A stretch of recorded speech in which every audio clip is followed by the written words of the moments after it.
ಮನುಕುಲದ ಉಳಿವಿಗಾಗಿ ಅರಣ್ಯ ಅಭಿವೃದ್ಧಿಯಾಗಲೇಬೇಕು.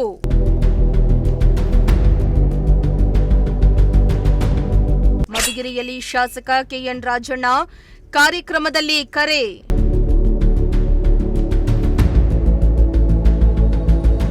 ವಿಶ್ವದಲ್ಲಿ ಆಕ್ಸಿಜನ್ ಉತ್ಪಾದನೆ ಇನ್ನೂ ಸಾಧ್ಯವಾಗಿಲ್ಲ. ಕೈಗಾರಿಕೆಗಳ ಹಾಗೂ ಆಧುನಿಕತೆಯಲ್ಲಿ ಮನುಕುಲದ ಉಳಿವಿಗಾಗಿ ಅರಣ್ಯ ಅಭಿವೃದ್ಧಿಯಾಗಲೇಬೇಕೆಂದು ಶಾಸಕ ಕೆಎನ್ ರಾಜಣ್ಣ ಮಧುಗಿರಿಯಲ್ಲಿ ತಿಳಿಸಿದರು.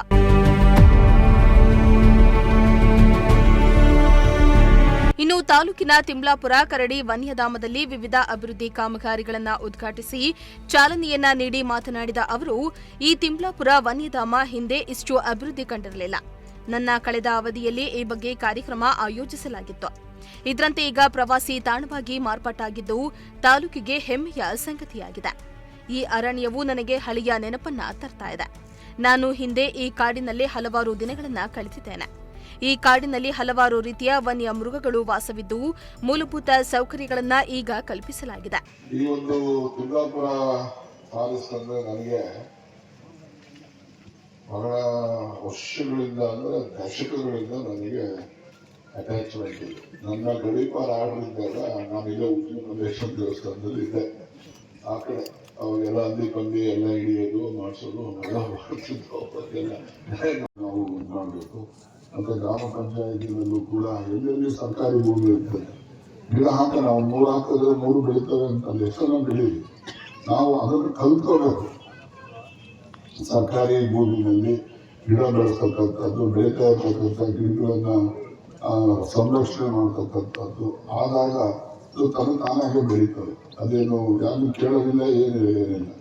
ಯಾವಾಗಲೂ ಅಷ್ಟೇ ಎದೆಗೆ ಬಿದ್ದಂಥ ಬೀಜ, ಭೂಮಿಗೆ ಬಿದ್ದಂಥ ಸಸಿ, ಅದು ಯಾವಾಗಲೂ ಕೂಡ ಒಳ್ಳೆಯದೇ ಆಗ್ತದೆ ಹೊರತು ಕೆಟ್ಟದೇ ಯಾವತ್ತೂ ಆಗೋದಿಲ್ಲ. ಹಾಗಾಗಿ ಫಾರೆಸ್ಟ್ ಅನ್ನೋ ಬಗ್ಗೆ ಉಳಿಸ್ತಕ್ಕಂಥದ್ದು, ಬೆಳೆಸ್ತಕ್ಕಂಥ ಸಂಕಲ್ಪ ಪ್ರತಿಯೊಬ್ಬ ಜನ ಮಾಡಬೇಕು. ಯಾವುದೋ ಕಾಲದಲ್ಲಿ 30 ಕೋಟಿ ಜನಸಂಖ್ಯೆ ಇದೆ ಇಂಡಿಯಾ ದೇಶದಲ್ಲಿ. ಇನ್ನು ಸುತ್ತಲಿನ ಗ್ರಾಮದಲ್ಲಿ ಹಿಂದೆ ಗುಡಿಸಲುಗಳಿದ್ದು ಈಗ ಮನೆಗಳು ನಿರ್ಮಾಣಗೊಂಡಿವೆ. ಮತ್ತಷ್ಟು ಮನೆಗಳ ಅವಶ್ಯಕತೆ ಇದ್ರೆ ಕೊಡಿಸ್ತೇನೆ. ನಾನು ಜಾತಿಯ ಆಧಾರದಲ್ಲಿ ಮತ ಕೇಳಿಲ್ಲ. ಎಲ್ಲ ವರ್ಗದ ಬಡವರ ಪರವಾಗಿ ರಾಜಕೀಯ ಮಾಡಿಕೊಂಡು ಬಂದವನು. ಅದಕ್ಕಾಗಿ 35,000 ಮತಗಳ ಬಹುಮತ ಬಂದಿದ್ದು ಹೇಗೆ ನಿಮ್ಮ ಋಣ ತೀರಿಸೋದು ಎಂಬುದೇ ಚಿಂತೆಯಾಗಿದ್ದು, ಅದಕ್ಕಾಗಿ ಕ್ಷೇತ್ರದ ಅಭಿವೃದ್ಧಿಗಾಗಿ ಹಗಲಿರುಳು ಶ್ರಮಿಸುವುದಾಗಿ ತಿಳಿಸಿದ್ರು. ಇದೇ ವೇಳೆ 2 ಸೋಲಾರ್ ಬೋರ್ವೆಲ್, ವೀಕ್ಷಣಾ ಗೋಪುರ ಹಾಗೂ ವನ್ಯಜೀವಿಗಳಿಗೆ ಕುಡಿಯುವ ನೀರಿನ ಮೂಲಗಳ ಕಾಮಗಾರಿಯನ್ನ ಲೋಕಾರ್ಪಣೆಗೊಳಿಸಿದ್ರು. ಅರಣ್ಯ ಅಂತಕ್ಕಂಥದ್ದು ಎಷ್ಟು ಮಹತ್ವ ಅಂದರೆ, ಈಗ ಆಮ್ಲಜನಕ ನೋಡಿ, ಈಗ ಅಟ್ಮಾಸ್ಫಿಯರ್ ಅಲ್ಲಿ ಎಷ್ಟು ಪರ್ಸೆಂಟ್, 32% ಇದೆ. 32% ಅನ್ನ 68% ಈ ಬೇರೆ ವಿಷ ಅನಿಲಗಳು, ಅವೆಲ್ಲ ಕಾರ್ಬನ್ ಡೈಆಕ್ಸೈಡ್ ಇರ್ಬೋದು, ಇನ್ನೊಂದು ಇರ್ಬೋದು, ಯಾವುದೇ ಇರ್ಬೋದು, ಅದು ಮನುಷ್ಯನ ಜೀವನಕ್ಕೆ ಹಾನಿಕರವಾದಂತಹ ಗ್ಯಾಸಸ್ ಅವೆಲ್ಲ. ಇಂತಕ್ಕಂಥದ್ದು ಆಮ್ಲಜನಕ 38%. ಸಿಟಿಗಳು ಹೋದ್ರೆ ಇದು ಕಡಿಮೆ. ಈ ಭಾಗದಲ್ಲಿ ನಾವು ಸಿಗ್ಬೋದು, ಆದರೆ ಸಿಟಿಗಳು ಹೋದ್ರೆ ಕಾರ್ಬನ್ ಡೈಆಕ್ಸೈಡ್ ಜಾಸ್ತಿ ಇರ್ತದೆ.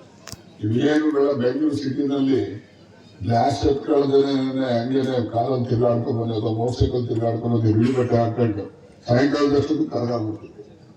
ಅಷ್ಟೊಂದು ಮಲಿನ ಆಗಿರ್ತದೆ. ಹಾಗಾಗಿ ನಾವು ಹಳ್ಳಿಗಾಡಿನಲ್ಲಿ ಮತ್ತೆ ಈ ಒಂದು ಹಳ್ಳಿಗಾಡಿನ ಪ್ರದೇಶಗಳಲ್ಲಿ ಹೆಚ್ಚು ಅರಣ್ಯವನ್ನು ಬೆಳೆಸಿ ವಾತಾವರಣಕ್ಕೆ ಹೆಚ್ಚು ಆಮ್ಲಜನಕವನ್ನು ಕೊಡುವಂತ ಆಗಬೇಕು. ಅದರಿಂದ ನಾವೆಲ್ಲ ಉಳಿಯಲಿಕ್ಕೆ ಸಾಧ್ಯ ಆಗ್ತದೆ ಹೊರತು ಇಲ್ಲ ಅಂತ ಹೇಳಿದ್ರೆ ಮುಂದಿನ ದಿನಗಳಲ್ಲಿ ನಮ್ಮ ಲಂಗ್ಸಲ್ಲಿ ಇವತ್ತು ಎಷ್ಟೋ ಜನಕ್ಕೆ ಉಸಿರಾಟ ತೊಂದರೆ ಆಗ್ತದೆ. ಕಾರಣ ಏನಪ್ಪ ಅಂದ್ರೆ, ನಾವು ಕಾರ್ಬನ್ ಡೈಆಕ್ಸೈಡ್ ಕುಡಿದು ಲಂಗ್ಸಲ್ಲೆಲ್ಲ ಬ್ಲಾಕ್ ಆಗ್ಬಿಟ್ಟಿರ್ತಾರೆ.